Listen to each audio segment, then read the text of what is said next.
Hey guys, happy holidays and welcome to this exclusive newsletter video content. This video is especially just for you guys. I'm going to talk to you guys about some photography news. I'm going to announce the winner of the Black Rapid strap, and I'm also going to show you how to take some great holiday portraits with just using a DSLR, an external flash, and maybe a tripod, and also a little bit of post-production work in Lightroom. Okay, so let's move on to the first part of this video. I want to announce the winner of the Black Rapid RS7 strap. Now, I randomly picked somebody, so it wasn't any particular reason why I picked anybody. I just pretty much closed my eyes and picked somebody. So drum roll, please. What the heck? Alexandre Duclos, you are the winner. I hope I said that right, because I usually tend to mess things up. Don't worry about doing anything more. We'll get a hold of you to make sure we get you this Black Rapid strap before Christmas. Thank you for subscribing to my newsletter. Thanks for following me anywhere else that it is that you follow me on. Okay, so moving on to the next portion of this video is our photography news segment.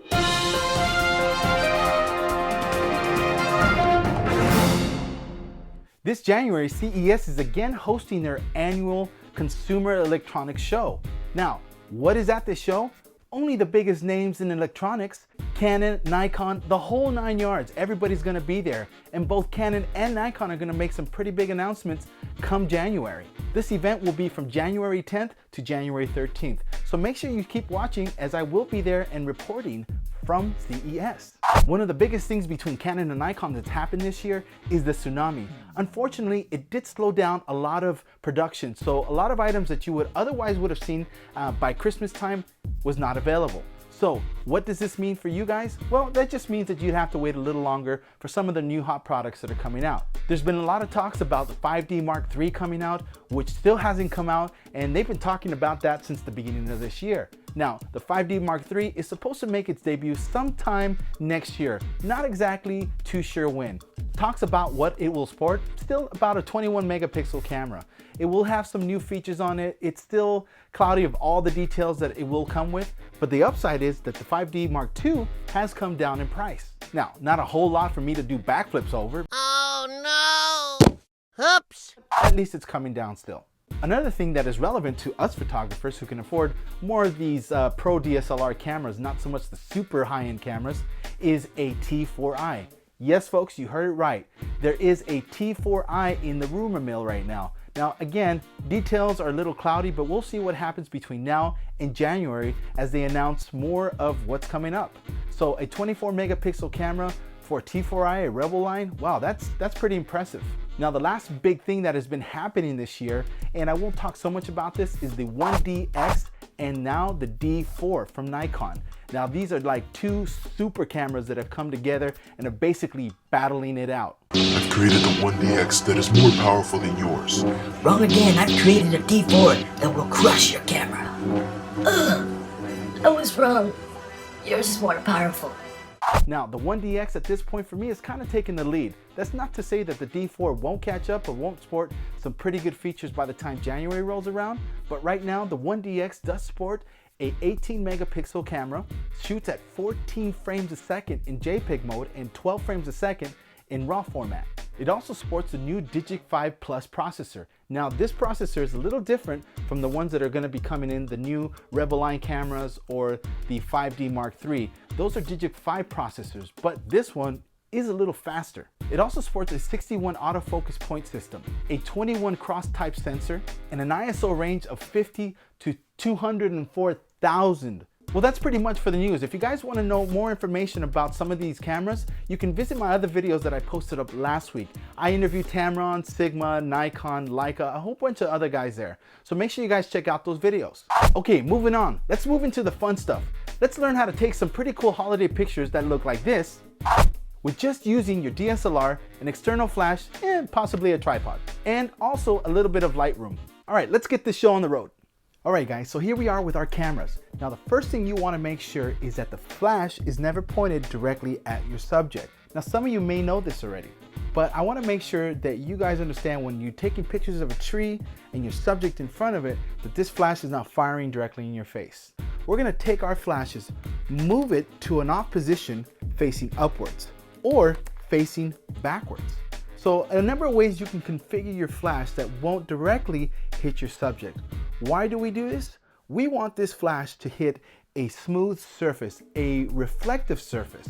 So you have to look around at your room. You want to make sure that your room has bright walls. In this case, I have white walls in this room, so it acts like a huge deflector, okay? So what you want to make sure is that before you take pictures, you're looking around at your room and where the best place is to take your photos.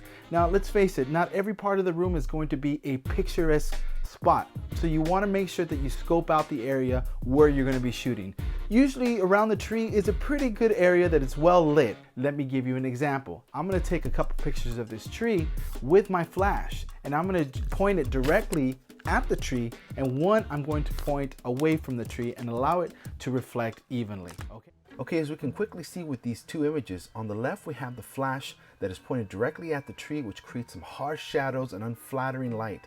On the right we have the flash pointed to the ceiling, bouncing it off the ceiling and spreading out that light, creating a more flattering look. Alright, so as you can see what I mean, harsh light versus very soft light. Now the settings are going to be important at this point.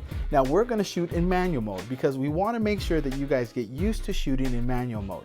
Now the best setting to use during this kind of lighting, when you're at Christmas parties around the tree, it's not too bright in there, you want to make sure you bump up your ISO to about 640 to 800. Try not to go too much higher than that, okay?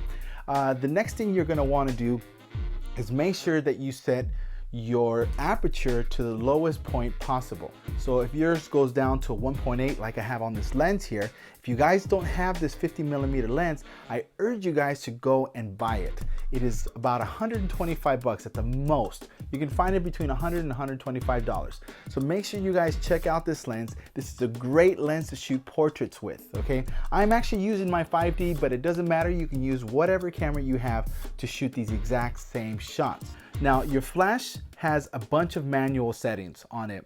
Now you can use what's called ETTL or TTL. It's through the lens. So basically the camera will judge for you how strong your flash output is going to be based upon what it sees. It's an automatic setting for your flash. I've got my beautiful wife here to sit in for my model, and I'm going to take some pictures of her against the tree, and let's see how the pictures come out.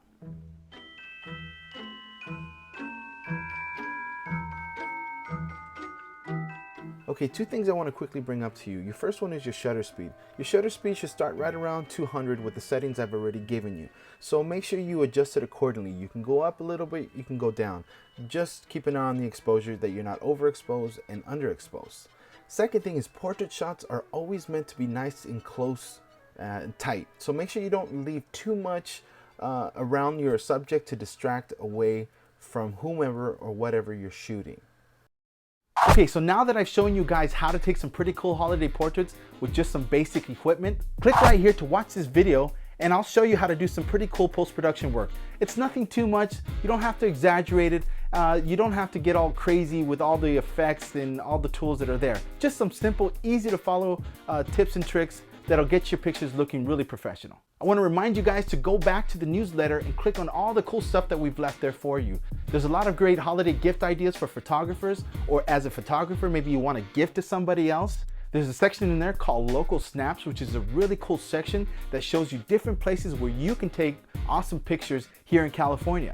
Or if you guys have places that you like to shoot and you want to share with us, make sure you email us and submit your photos and location where you shot your pictures, and I'll feature it in the next newsletter. You can email us by clicking on the email link located at the bottom of your newsletter. All right, guys, I'm out of here. Thank you for subbing. Thank you for all your support. I hope you enjoyed this video that I put together for you. If you have any questions, please leave them in the comment section below, and I promise you guys I'll get back to you. If you have any further questions, you can email me by clicking on the link that's at the bottom of your newsletter. Merry Christmas, Happy Holidays, and I'll see you guys later. Peace.